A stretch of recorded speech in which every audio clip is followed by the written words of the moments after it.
The gymnasium went silent. 200 fathers stood frozen on that dance floor, their daughters in their arms, and every single one of them was staring at the man in the gray suit who had just walked up to a 6-year-old girl sitting alone at table 12. "Is this seat taken?" he asked her. She looked up, her small hands still holding the paper crown she'd made for a father who wasn't coming. And what she said next made a Fortune 500 CEO, a man worth $11 billion, kneel down on a school gymnasium floor in a $3,000 suit. Welcome back to Grandpa's Story Chair. If you believe in kindness and second chances, please like, comment, share, and subscribe. It means more than you know to this old chair and the stories we tell from it. Her name was Maya Whitfield, and she was 6 years old, and she lived in a small brick duplex on Larkspur Avenue in Dayton, Ohio, with her mother, Renee. Renee Whitfield worked the 7 to 3 shift at Dayton Regional Medical Center, folding linens in the laundry department, her hands cracked from bleach water, her feet aching by hour 6 every single day. She made $14 an hour. It wasn't much, but it was enough, most months, for the rent and the groceries, and the occasional trip to the dollar store for hair ribbons. Maya's father had left when she was 2. Renee didn't talk about it much, and Maya didn't ask much, because that was just how things were. Some kids had 2 parents. Maya had 1, and one who loved her enough for 10. Every morning, Renee braided Maya's hair before the sun came up, humming some old song her own mother used to hum, and Maya would sit still on the kitchen stool, swinging her feet, watching cartoons with the sound turned low so it wouldn't wake the neighbors through the thin walls. They didn't have much. The couch had a blanket over the worn spot.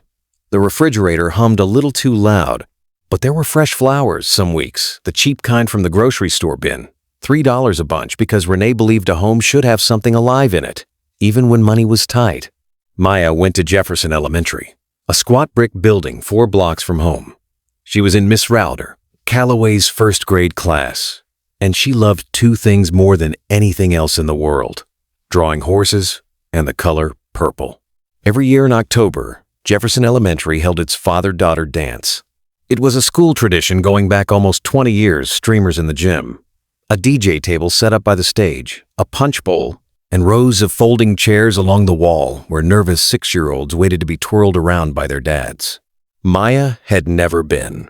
2 years in a row, she'd stayed home with her grandmother while her mother worked a double shift to cover the difference in the bills that month. It wasn't sadness. Exactly, Maya didn't know enough to call it that. It was just a Tuesday in October that felt a little quieter than the rest. But this year was different. This year, Miss Calloway had pulled Renee aside at pickup. "Maya asked me if she could go this year," Miss Calloway said gently. "She's been asking all the other girls about their dresses." Renee's throat had tightened. She'd nodded, said she'd figure something out, and driven home with her jaw clenched so Maya wouldn't see her cry in the rearview mirror. That night, Renee called her older brother, Marcus, who lived 2 states away and worked construction. She asked him carefully if there was any way at all he could make the drive for one evening. Marcus loved Maya like his own. But the job he was on had a strict no-leave policy that week, a deadline bearing down, foreman breathing down everyone's neck. He said he was sorry. He meant it. But sorry didn't put him on that gym floor. So Renee did the only thing she could do. She bought Maya a purple dress from the clearance rack, $6, marked down from $32. And she told her daughter the truth, gently, the way you tell a child something that will hurt a little but not break them. "You're still going, baby," Renee said, kneeling in front of her, fixing a loose thread on the dress collar. "Miss Calloway will be right there the whole time, and I'll be waiting right outside when it's done, okay? I'll see you the second you walk out." Maya nodded, the way 6-year-olds do when they've decided to be brave about something they don't fully understand yet. She didn't know, that Friday morning, getting her hair braided in the kitchen, that the man who would kneel down in front of her that night wasn't just going to change one evening. He was going to change everything. 3 miles across town, in a glass office on the 14th floor of the Ashcroft building, Daniel Ashcroft was staring at a spreadsheet he didn't care about. Daniel was 44 years old. He was the CEO of Ashcroft Regional Health Systems, the parent company that owned, among other things, Dayton Regional Medical Center, the very hospital where Renee Whitfield folded linens for $14 an hour. He was worth, by the last valuation his board had run, just over $11 billion. He did not feel like $11 billion that Friday. 6 years ago, almost to the week, Daniel had lost his wife Carolyn to a drunk driver on Route 4. They'd had one daughter together, Sophie, who was 7 at the time. Sophie was 13 now, away at a boarding school in Connecticut that Daniel had chosen because everyone told him it was the best teachers, the best facilities, the best everything. What nobody told him was that the best would mean Sophie called him twice a month instead of every night. That she'd stopped asking him to come to father-daughter events years ago, not out of anger, but because he'd missed the last 4 in a row. And a child only asks so many times before she stops expecting yes. Daniel had built an empire. He'd expanded Ashcroft Health Systems from 6 hospitals to 31 in 12 years. He'd been on the cover of business magazines. He had a driver, a private jet on standby, a house in Aspen he'd visited twice. And every single night he ate dinner alone at a 16-foot dining table built for a family that didn't gather around it anymore. That Friday afternoon, his assistant, Priya, knocked on his office door with a folder in her hand, quarterly numbers from the Dayton facility that needed his signature. "There's also this," she said, setting a flyer on his desk almost as an afterthought. "Jefferson Elementary. It's near the Dayton campus. They asked if the hospital would sponsor snacks for their father-daughter dance tonight. Small thing. I already approved the budget line. Just needs your initial." Daniel looked at the flyer. Purple and gold. A cartoon of 2 stick figures holding hands under a banner that read, "Father-Daughter Dance Jefferson, Elementary Friday, 6:30 p.m. He signed it. Then he sat there for a long moment, looking at it.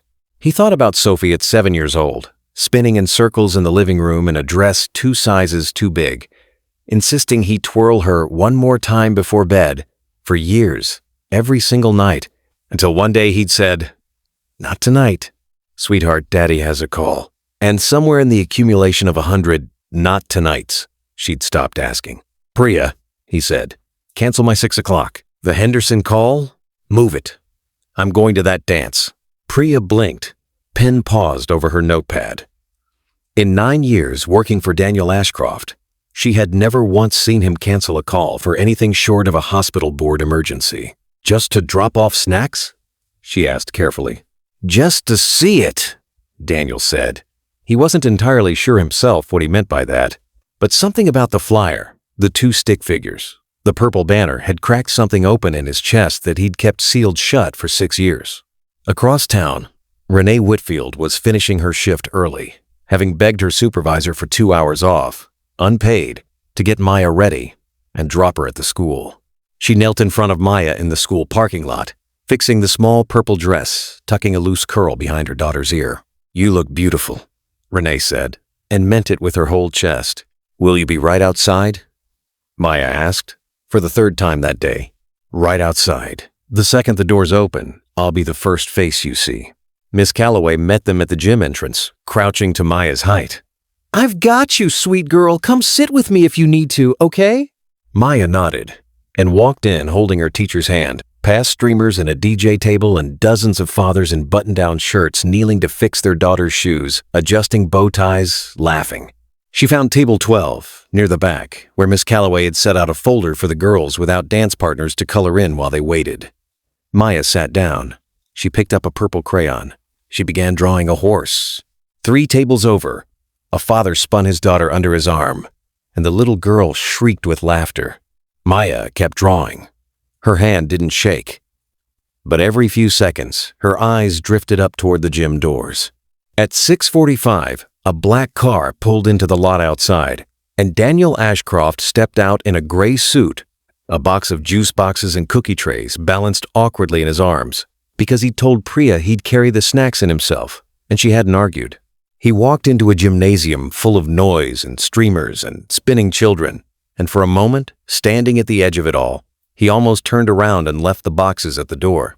Then his eyes moved across the room, and he saw a little girl in a purple dress, sitting completely alone at a table near the back, coloring a horse with a purple crayon, her feet not quite touching the floor. Something in him stopped moving.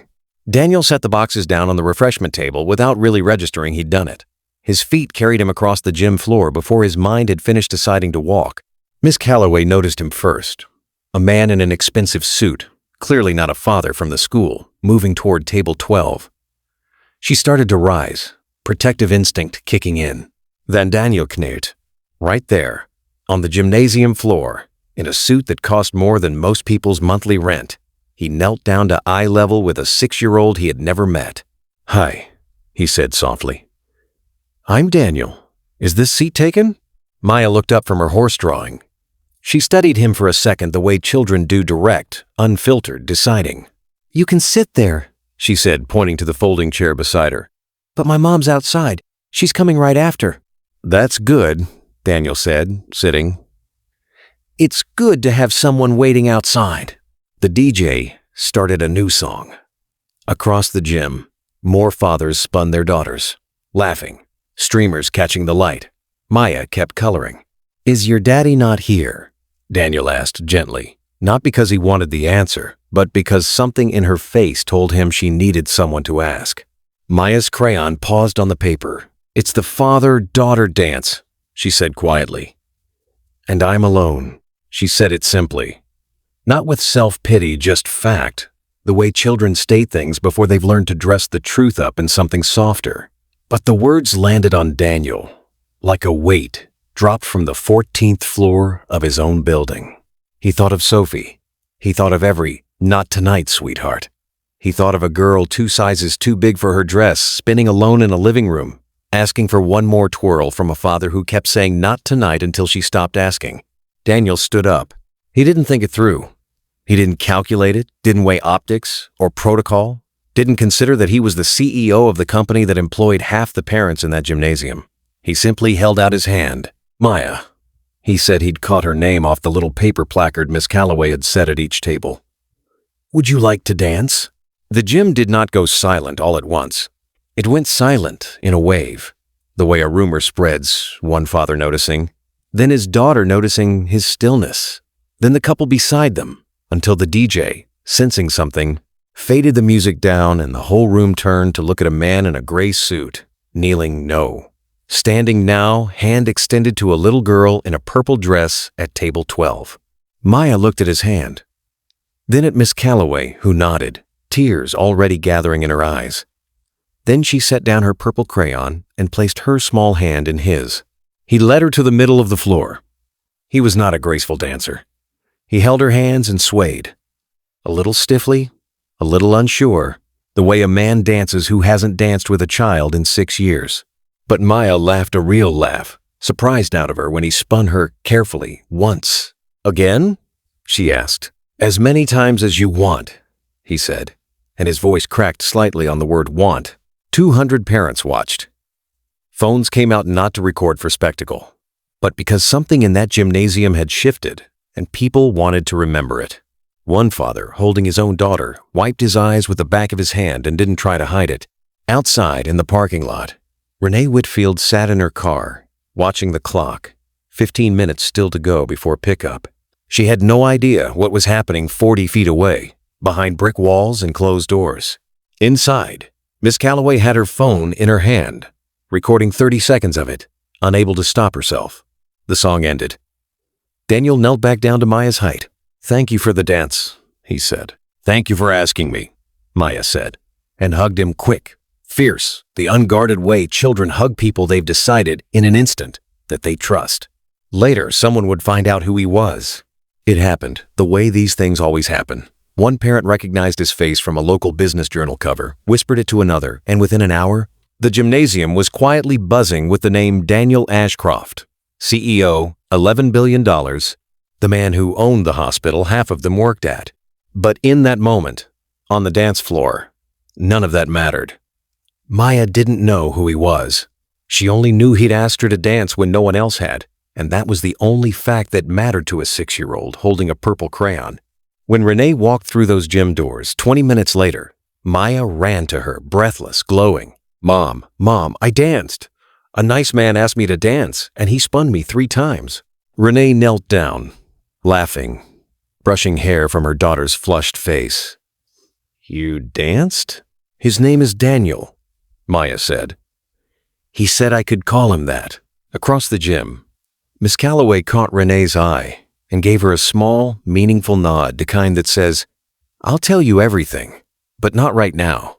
There was no grand reveal that night, no press conference, no headline in the Dayton Daily News, no dramatic unveiling of who Daniel Ashcroft was to the room. He simply thanked Miss Calloway quietly on his way out, shook a few fathers' hands who approached him, and drove home in the back of his car with his tie loosened and his eyes wet in a way his driver was polite enough not to mention.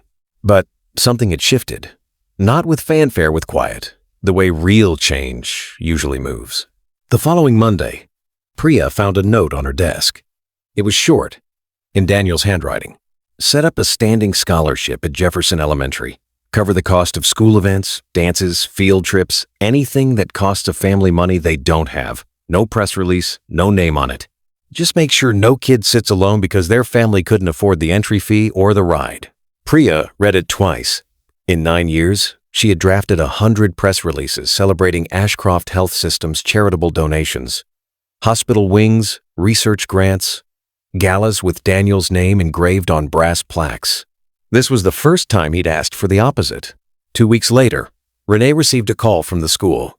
Her name had come up, not through any request she'd made for a part-time administrative position in the hospital's records department, day shift, better pay, benefits.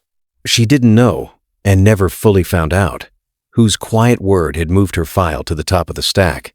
She simply took the job, cried in her car afterward, and came home to make Maya's favorite dinner that night. Daniel didn't reach out directly. He didn't need the credit. And some part of him, the part that had knelt on that gym floor, understood that kindness done for recognition isn't really kindness at all. But something else changed, quieter still.